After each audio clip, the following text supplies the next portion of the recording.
गरीब आवाम मर रही है और तुम्हारी औलादें अरबों खरबों रुपए खाकर डकार भी नहीं मार रही, समंदर पीकर भी इनके लब खुश्क हैं। मियां असलम इकबाल की पंजाब असेंबली में धुआंधार तकरीर।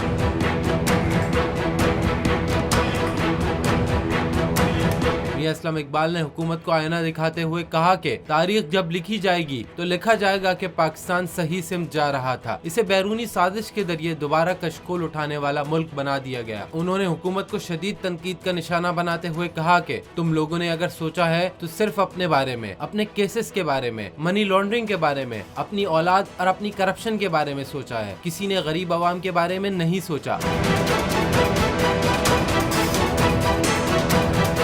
मियां असलम इकबाल का मजीद कहना था कि इमरान खान ने तेल और डीजल आलमी मंडी से कम कीमत पर आवाम को फराहम किए, लेकिन आज दुनिया में तेल और डीजल की कीमतें कम हैं और हमारे मुल्क में ज्यादा हैं। उनका कहना था ये मेरे मुल्क के खिलाफ बैरूनी एजेंडा है और ये एक कठपुतली हुकूमत है।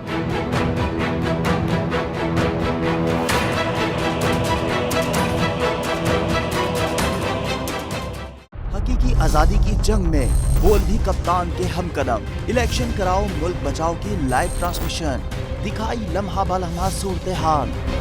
रील और रेटिंग में भी बोल न्यूज रहा नंबर 1। सब्सक्राइब करें और बेल दबाएं ताकि कोई खबर रह न जाए।